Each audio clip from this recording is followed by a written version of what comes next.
Hey friend, please subscribe. 1 second for you. Big deal for me. The pain didn't creep up. It hit like a tire iron to the gut. Sharp, hot, and fast enough to make me drop the bottle I was warming for Nora.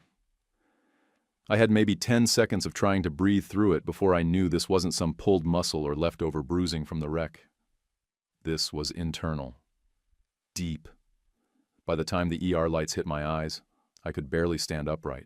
A nurse asked what my pain level was. I just said, "Feels like something's tearing open inside." She didn't waste time after that. Blood work, CT scan, straight to a gurney. The surgeon came in pale and serious and said words no one wants to hear. "You've got internal bleeding. We're rolling you into the OR in under 2 hours." My hands shook like I was freezing, but I wasn't cold. I was scared out of my damn mind. I'm Derek Cole, 33, widower for 6 months. My boy Miles is 4. My twin girls, Paige and Nora, just turned 2. I did what any parent would. I started making calls. First one was to my parents. They'd always said they'd be there if something happened. They missed Lena's funeral because they were too emotional, but I figured this would be different. Life or death usually cuts through excuses. They didn't answer, so I called again. And again. Third ring, Dad picked up, and I could hear cards shuffling in the background. "Hey, we're in Vegas," he said, backing Brent at the poker club. Big event. "What's going on?" I told him, straight up. "I'm going into emergency surgery. I need someone to watch the kids." He didn't pause. Not even a second. "You sure this can't wait till tomorrow?" "I might not have a tomorrow." He sighed. "Derek, we're retired now, remember? Can't just drop things like we used to. You're turning into a hassle, son." Then I heard Mom laugh in the background. They comped our tickets to that Cirque show, too. Best seats we've had. 4 years. I'd been sending them $2,350 every month since they retired early. Covered their mortgage, insurance, even their damn car lease. I did it because I thought they'd be there for us. For my kids. For me. I hung up. Couldn't trust myself to speak. Quick note. Before we dive in, tell me in the comments where you're watching from. It helps me shape these stories for you and schedule smart. Continuing now. Charge nurse Erica noticed my face. Or maybe it was the fact I was going white around the edges. "You got someone to watch your kids?" she asked. I shook my head. She nodded once. "I know a pediatric nurse who does nanny work on the side. Her name's Tessa Grant. Want me to call her?" Miles, sitting next to the gurney with his legs swinging off the side, patted my arm. "You got this, Dad." Then he hopped down and brought over both sippy cups, handed one to each twin like a little grown man. I swallowed hard. "Yeah," I told Erica. "Call her." As she walked to the nurse's station, I opened my phone, logged into the banking app, and canceled the next transfer to my parents. Every last penny scheduled, gone. Then I texted them both. "No more money. Don't contact me," Erica called Tessa. I heard her say emergency, then spell out my address. Tessa was grabbing a go bag and heading to my place before I even got rolled out. 15 minutes later, I was in the hallway outside the OR, head spinning, body locked up in fear. But somewhere deep in the middle of it, I felt lighter. No more deals. No more expectations. No more performing for people who weren't going to show up when it mattered. The last thing I remember before they wheeled me in was Miles looking back over his shoulder, holding Paige's hand, like he was trying to carry the whole load himself. I was scared stiff, but for the first time in a long time, I felt free. When I woke up, it felt like I'd been dragged through wet gravel. My mouth was dry, my throat burned, and everything below my ribs felt stapled and sore. I blinked through the white hospital light and saw movement near the door. Tessa crouched low, changing Nora's diaper with one hand, while Paige sat nearby, chewing on a teething ring like it owed her money. A diaper bag sat open on the chair, stocked like she'd lived with us for years. At first, I just watched her, calm, focused, unflustered. She handed Paige a bottle without a word and wiped Nora's face clean with a warm cloth. The twins looked at her like this was normal, like she belonged. I shifted in the bed and groaned. My stomach felt like someone had tied a knot inside it, then punched it for good measure. Tessa turned, saw me awake, and walked over. "You're out of surgery. They kept you sedated longer to control the bleeding. Surgeon said it went well." I nodded, or tried to. "Thanks for coming." She gave a small smile and tucked the blanket higher on my chest like I was one of the kids. Of course. The kids were scared, but they're okay now. I reached for my phone on the rolling table. My hand shook like a drunk on day 3, but I got it open. 31 missed calls, all from my parents. A flood of texts followed. None about me, none asking if I survived. It was all about the hotel suite in Vegas, something about timing the mortgage payment, and a bunch of crap about comp points and Brent's chances in day 2.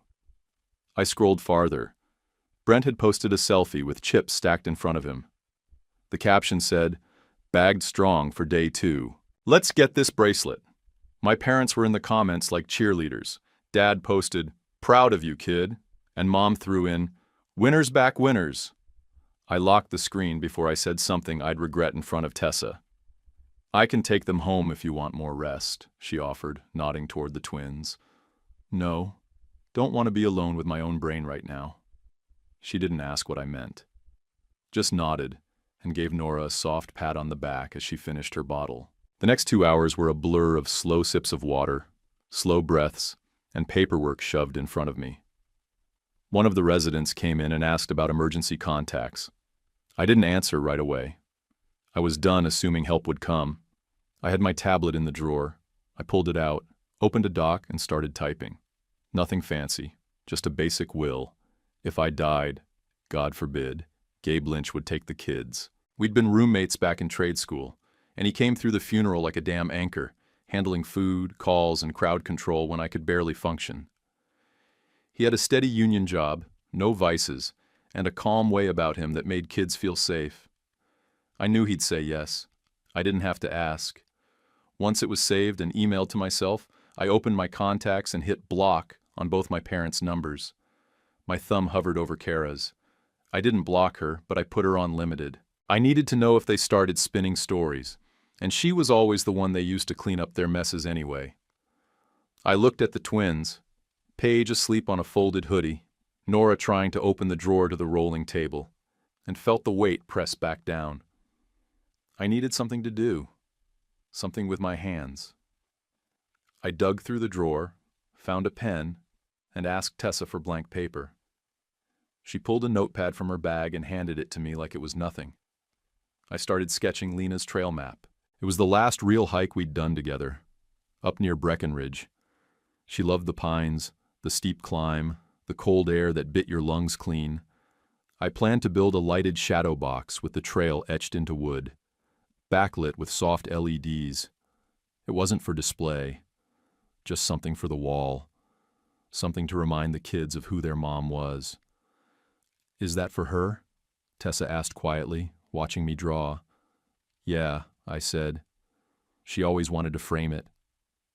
Tessa didn't push, didn't try to offer some soft comfort or Hallmark quote. She just looked at the sketch, nodded once, and went back to organizing the diaper bag. The night nurse walked in an hour later with fresh meds and vitals. "You've got good help," she said, glancing at Tessa. I nodded, jaw tight, trying to swallow the pressure building in my throat. I wouldn't cry in front of strangers, not again. "Yeah," I said, voice rough. "I really do." Miles wasn't in the room just then. He'd gone to get apple juice with a nurse, but I felt him in that silence. The way he'd told me, "You got this, Dad," before they rolled me in. 4 years old and carrying more than some adults I know. Tessa adjusted the curtain, dimmed the lights, and laid both twins down on a folded hospital blanket beside the couch. "I'll stay tonight. You rest," she said. No offer, just a statement. I didn't argue. I didn't have it in me. I closed my eyes to the sound of Nora's tiny breathing and the soft scratch of Tessa flipping pages in a book she must have pulled from her bag. My body was wrecked, my life torn wide open, and I was done pretending anything made sense. But the room felt still. There was no chaos or fake sympathy, only a woman doing what needed doing, and two little girls tucked in like they were safe. For the first time since Lena died, I didn't wake up to noise. I woke up to help. 5 days post-op, I was back in the house, sore in every direction, moving like I had concrete in my gut and duct tape holding me together.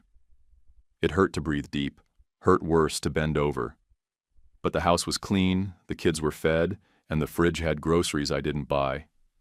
Tessa had turned the chaos into something halfway manageable, and I was just starting to feel like I could stand upright without blacking out. That's when the pounding started. I knew it before I checked the peephole. Only 2 people I knew banged on doors like they owned the hinges. I didn't bother with the deadbolt. I just slid the chain across and cracked it. Dad stood front and center, arms stiff at his sides, eyes locked like he was still playing poker and thought he had a read on me. Mom stood a little behind him, in a flowy blouse like she'd just walked off a cruise ship, big glasses hiding whatever look she thought would work this time. Dad didn't waste a second. "The bank called," he said, not even a hello. "You can't just pull support like that." "It's not how this works." I blinked at him through the crack in the door. "The hell do you mean, how this works?"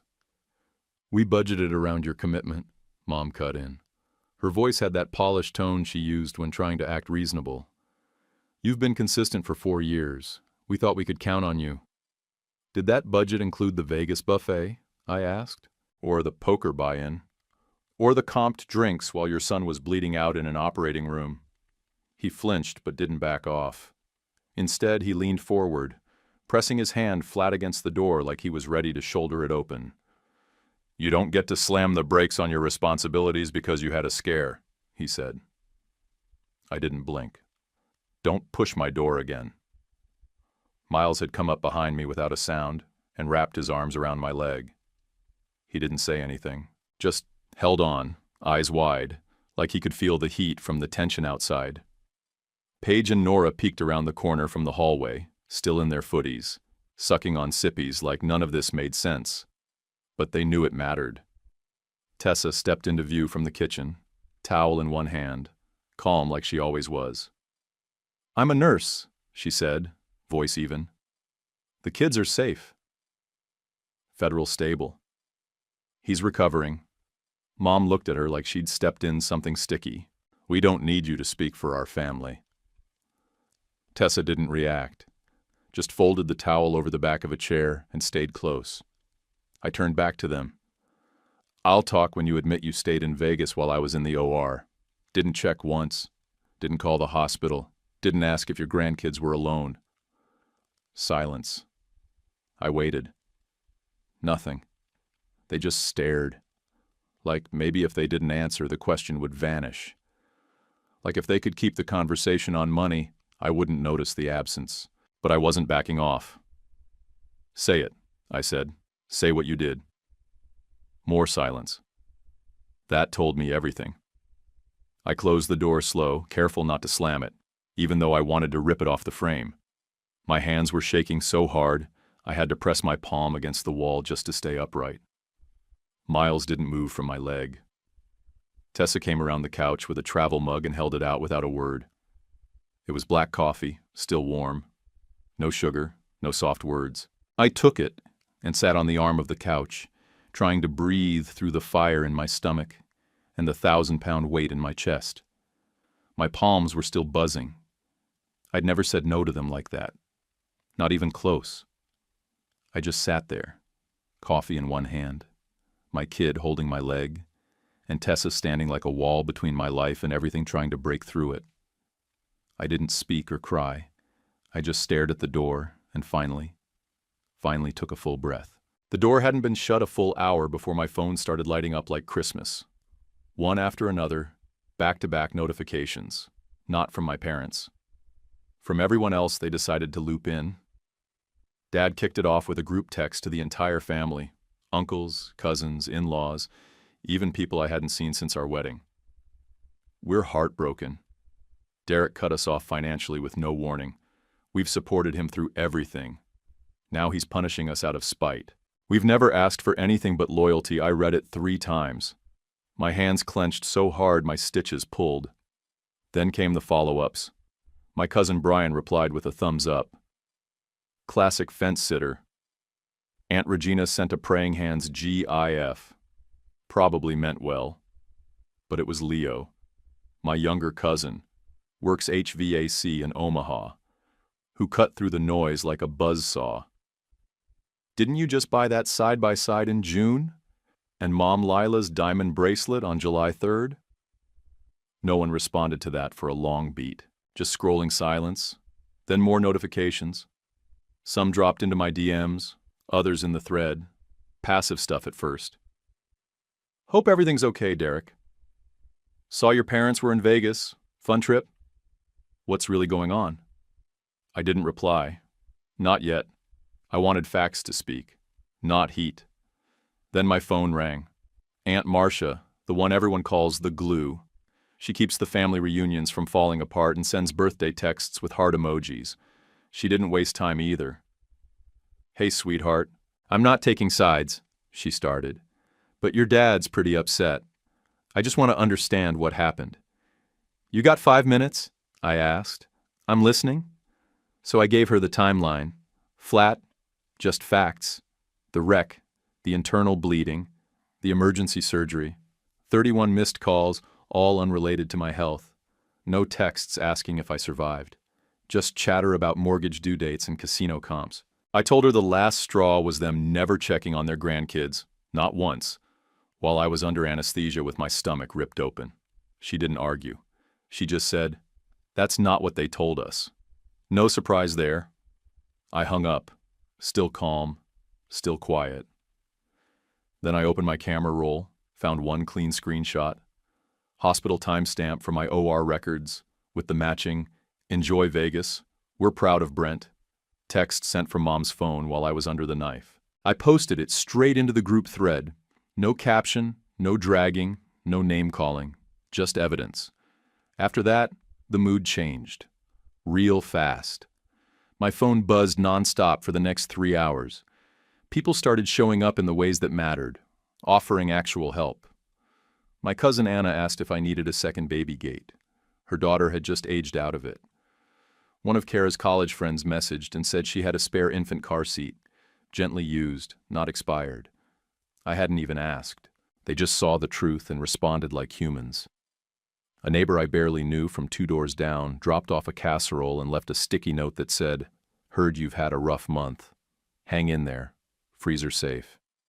It wasn't about pity. It was people stepping in where others had dropped out. That same night, I got a DM from someone named Ruben. Said he ran a Zoom group for widowed dads, small group, all guys trying to keep it together without losing their minds. He invited me to join a meeting later that week. I logged in from the couch, ice pack tucked under my ribs, laptop balanced on a folded blanket. There were 6 of them. One guy held a baby through the whole call. Another looked like he hadn't slept in a week. But they were real. They didn't do fake smiles or toxic positivity. Just swapped stories. Advice. Tricks for solo parenting when everything hurts. One guy shared how to do bath time without flooding the whole damn bathroom. 2 towels on the floor, suction toy in the drain, never fill past the belly button. I wrote it down. Then another guy chimed in with how to do car seat buckles with one hand. Also useful. I'd never even met these men, but they felt more like family than anyone with my blood. Afterward, I sat on the floor while Miles helped me sort the small screws for Lena's shadow box. The twins were asleep. Tessa was doing laundry. I had about 45 minutes of quiet. I finished wiring the LED strip behind the trail map, the one I sketched in the hospital, and mounted the frame with wood glue and screws. Miles kept asking if the light was too bright. I turned it on low. He stared at it, eyes wide.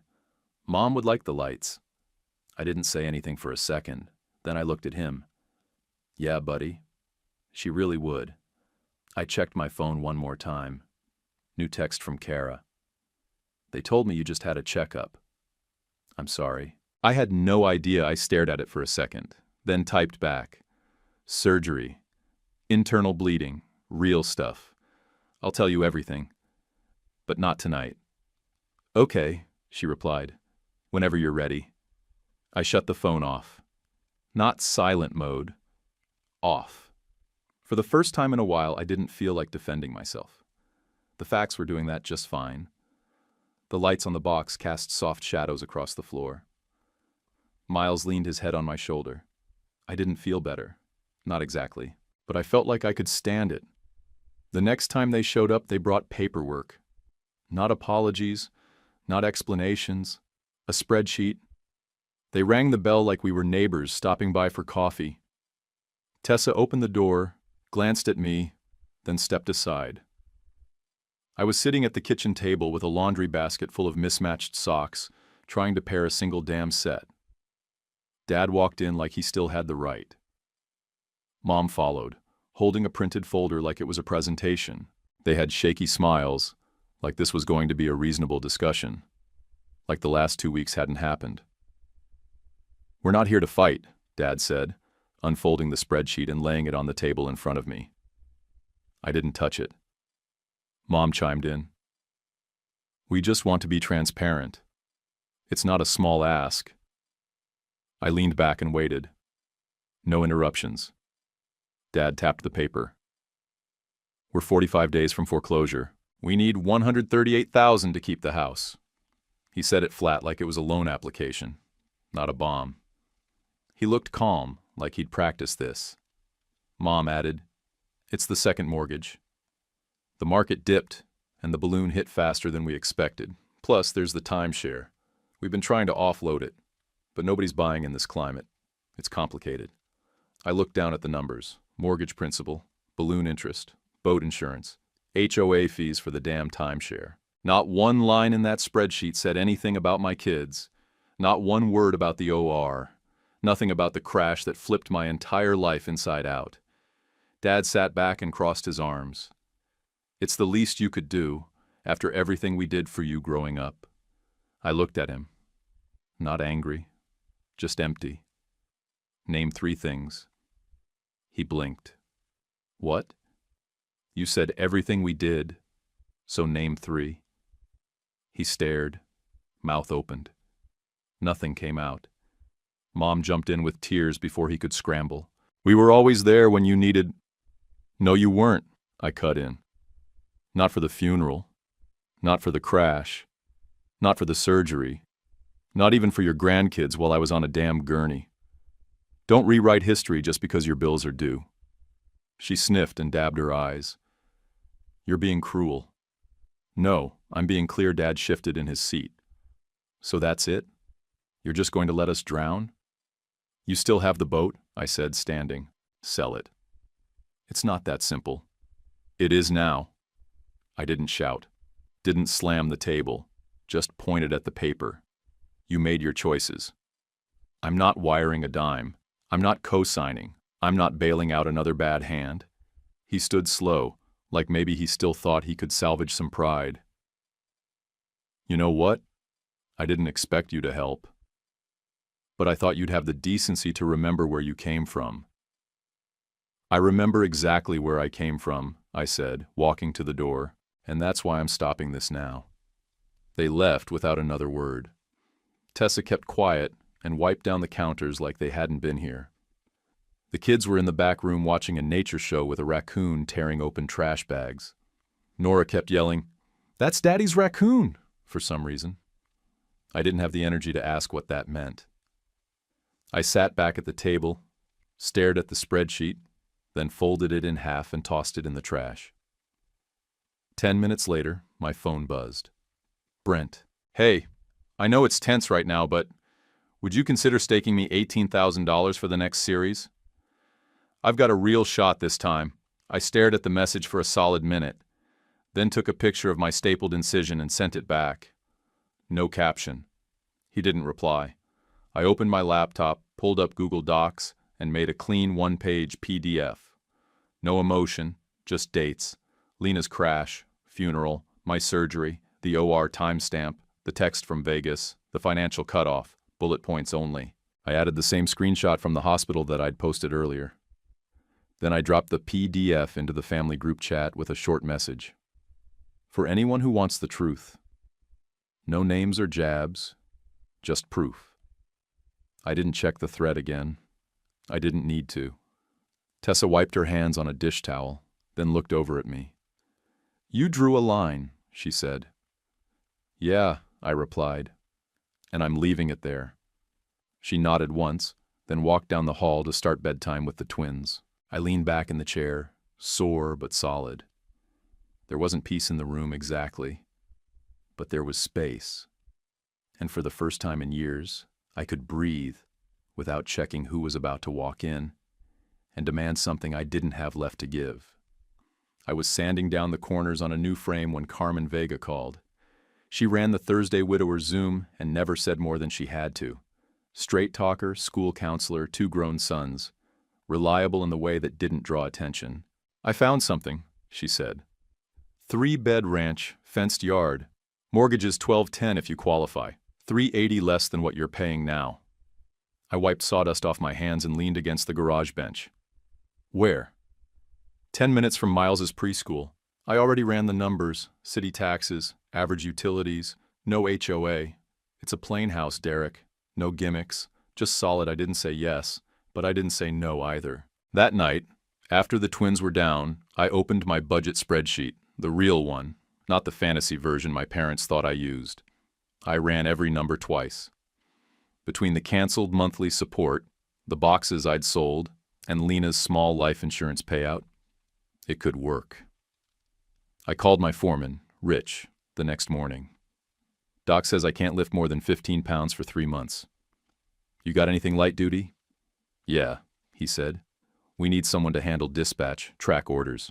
You're good with numbers and can work from a chair. Want it?" "I'll take it."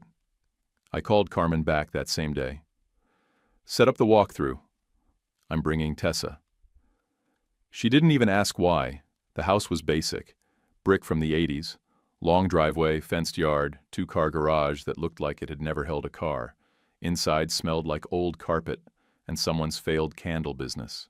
But it had a clean roof, a real fireplace, and a narrow hallway I could already picture Miles racing down in socks. We signed the papers 4 days later. Tessa agreed to come 3 mornings a week while I worked dispatch. She didn't blink, just nodded and asked what time I needed her. I called Mrs. Patel at the preschool down the road. She answered like she already knew I'd be calling.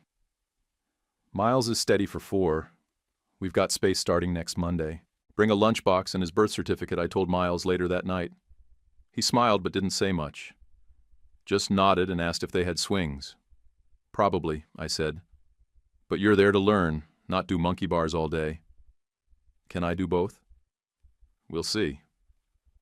That Friday, I finished 2 memorial boxes for other dads in the Zoom group.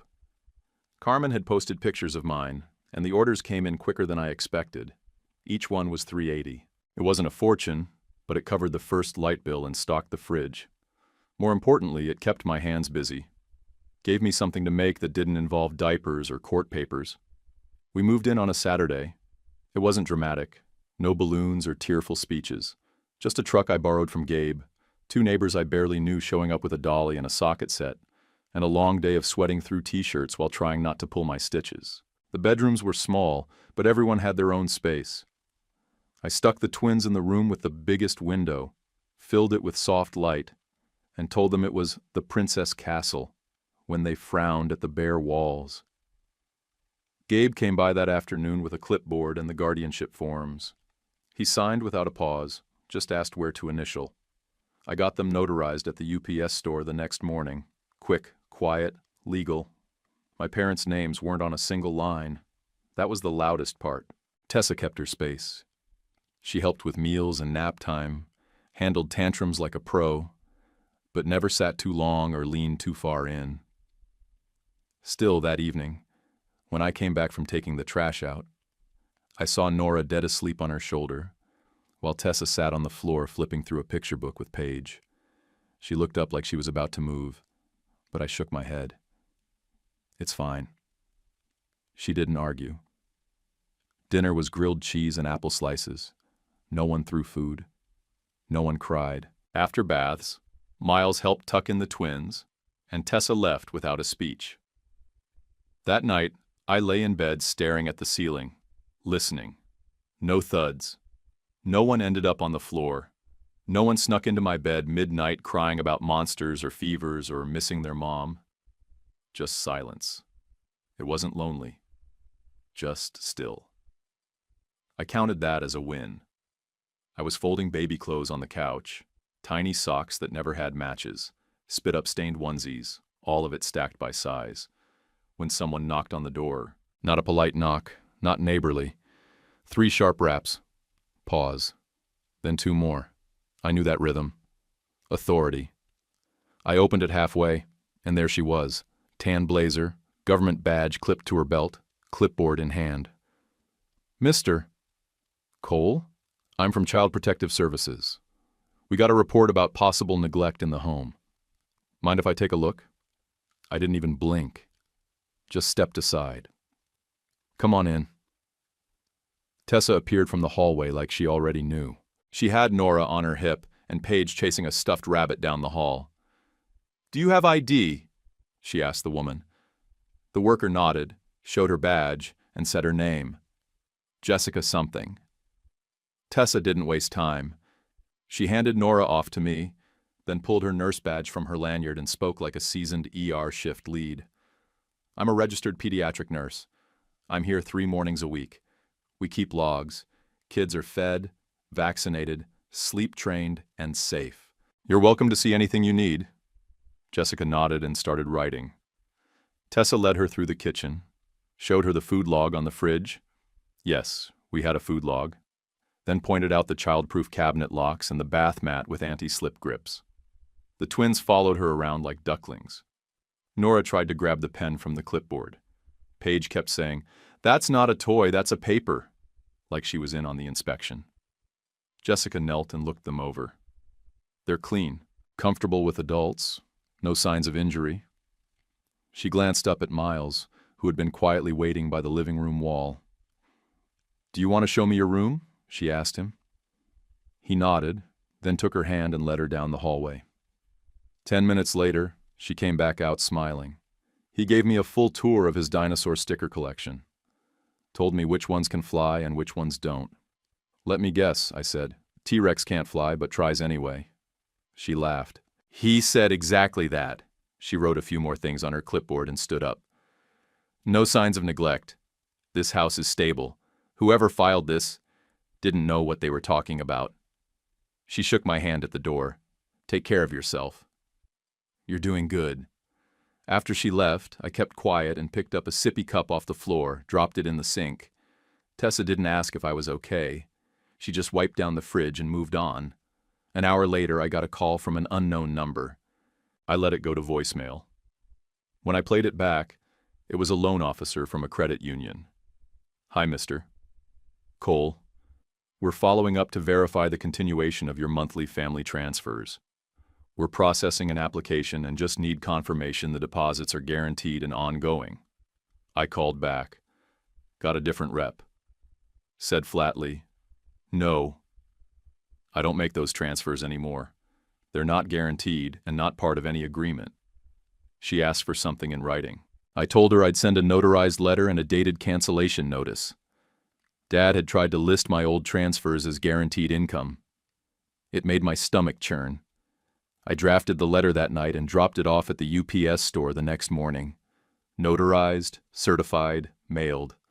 When I got back, my phone buzzed with a message from Kara. I wasn't going to say anything, but you should know. Mom's telling the cousins you're partying every night and letting some random woman raise the kids. Attached were screenshots. Group DMs with my name getting dragged like I was out clubbing while the twins ate dust and Tessa ran a daycare scam. I didn't respond with words. I walked to the kitchen, snapped a photo of the sink, full of sippy cups, bottle parts, and half a banana mashed into a Paw Patrol plate, and sent that instead. Left it without a caption. Later that day, I got a news alert. Brent had busted out early on day 2. Some poker forum was flaming him for talking big, losing fast, and still posting a selfie like he'd won a bracelet. He had that same smile in the photo, greasy confidence and fake focus. The comments weren't kind. I turned off my phone, sat at the kitchen table, and opened my laptop. Took me less than an hour to change every password.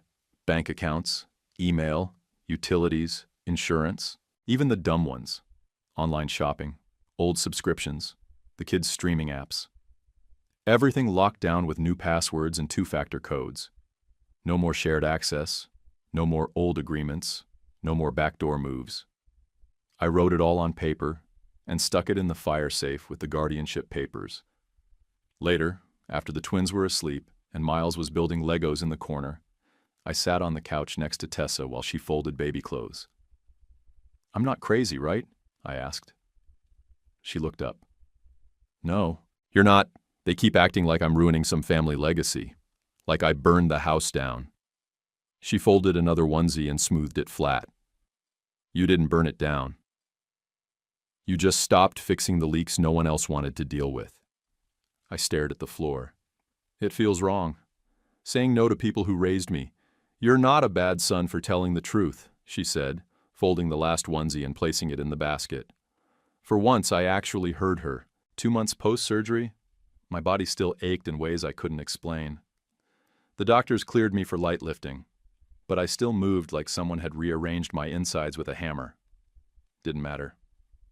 I showed up. Aunt Marcia was hosting the annual family barbecue in her backyard, the same one she'd held every summer since I was a kid. Folding chairs, disposable plates, cheap lemonade, and burnt hot dogs. She called it tradition. Everyone else just called it Marcia's thing. I brought baked ziti, the kids, and low expectations. Tessa didn't come. Her choice. She'd looked at me the day before and said, "You should take this one solo. They'll spin it if I'm there." She was right.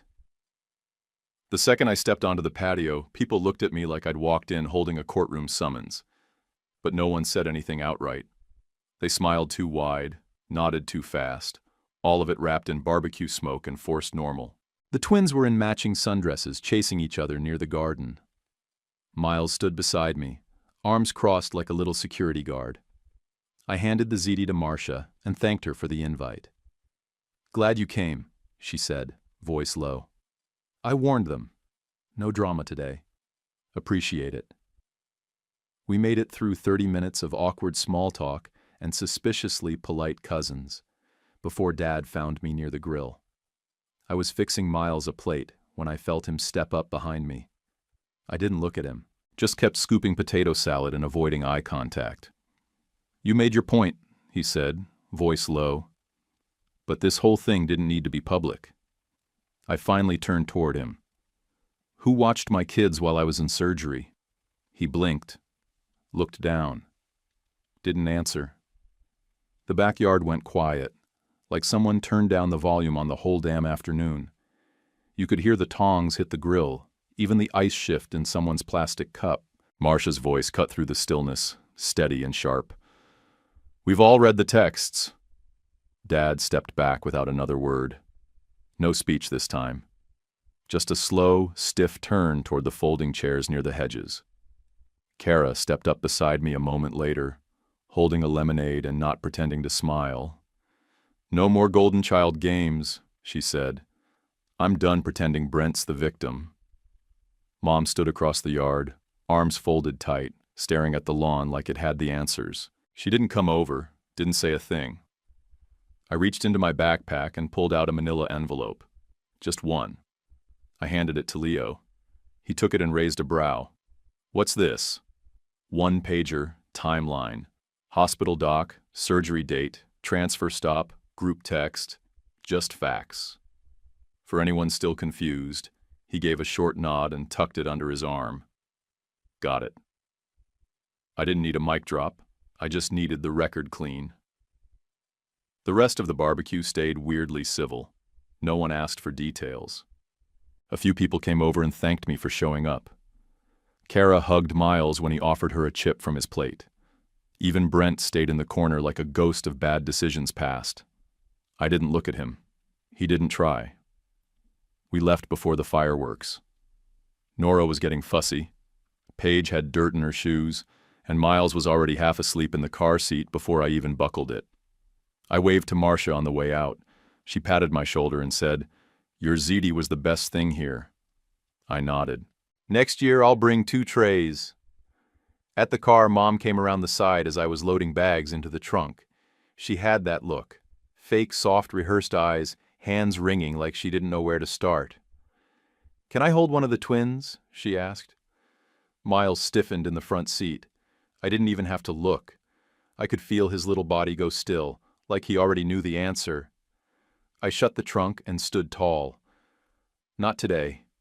She didn't argue, just stepped back like the door had been locked. I buckled the twins in, pulled onto the road, and didn't look in the rear view once. Back home, the house was quiet. Tessa had washed the breakfast dishes and folded the throw blankets on the couch. A note on the counter said, "Fridge stocked." Paige left her bear in the laundry room, already found it. After I got the girls down for a nap, I noticed the outlet in the hallway was loose. Not falling out, not dangerous. Just loose. I grabbed a screwdriver, tightened the faceplate, and tested it with the vacuum plug. Solid. It was a tiny job. Probably didn't matter to anyone else. But it was mine. I stood there for a second, hand still on the screwdriver, and realized my shoulders weren't clenched anymore. My phone buzzed. Tessa had texted a picture. Paige feeding her stuffed bear with an empty sippy cup. She captioned it. She said he's being good now. I smiled. And this time, I didn't have to fake it. It came in a plain envelope with no return address. Handwritten. My full name on the front in Mom's tight, angled script. I stared at it for a while before opening it, long enough that Miles asked, "Is that from Grandma?" I just nodded and told him to go check if Paige gave the bear back yet.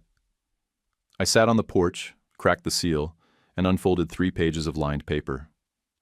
Her handwriting hadn't changed since I was a kid. Same sharp loops and crossed T's like she was always a little mad at the pen. She opened with what I didn't expect. "I'm sorry. Not if I hurt you. Not we misunderstood each other. Just 3 words, straight up. First time I've seen her write or say it in my entire life." She wrote about how they sold the boat last month. Timeshare was gone too. She said they had to pay someone to take it. Dad was working part-time at a hardware store down in Chandler. She said they were learning to live modest, which I'm sure burned her to write. Then she added, "Your father says very little these days, but he's quieter, softer. He knows he messed up. So do I." I read it twice. Didn't get angry, didn't tally up all the things they left out. I didn't score the letter like a fight card for once. I just sat there and let the words sit. That night, after the kids were down, I opened my laptop and booked 2 sessions with a grief counselor a guy from the widowers group had recommended. Session 1, I talked about the crash, the ER, the blood, the twins' silence the morning after. Session 2, I said Lena's name out loud and didn't cry through it. That was the first time I felt like maybe the weight wasn't permanent. A week later, I met Dad at a coffee shop. Quiet place near the strip mall, half-used punch cards on the wall and one regular who never left his booth.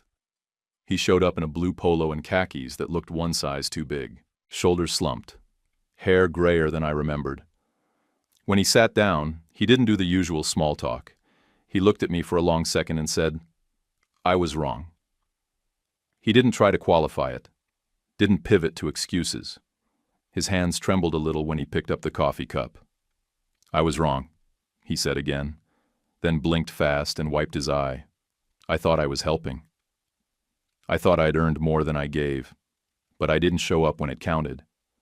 He actually cried, and I didn't gloat. I didn't twist the knife. I just let him sit with it. When he looked up again, I nodded once. Then I opened my notebook. "These are the terms," I said. His eyes dropped to the page. I read it out loud anyway. "Short visits only. Supervised, no guilt trips, no bringing up money, no what we used to do for you speeches, no using the kids to repair your own conscience. You show up clean, quiet, and for them, not for you. If you push, it ends." He didn't argue, didn't flinch. "I understand," he said. I added one last thing. "We'll start small. Public places, park, coffee. You earn your way back in, same as anyone else." "I will," he said, "if you let me." I gave him a schedule later that night. One visit, 90 minutes, local park, no surprises. He replied, "Thank you. We'll be there on time." Back home, after I sent the message, I slumped into the kitchen chair and texted Tessa. "When okay?" She replied, "Coffee emoji. Proud of you." That night, I tucked in the twins. Paige had her bear again, this time tucked under the blanket like a baby. Nora whispered, "Night, night, Daddy," through her pacifier and rolled over before I even kissed her forehead. Miles stood by the door of their room for a second. "We driving our own car now?" he asked. It caught me.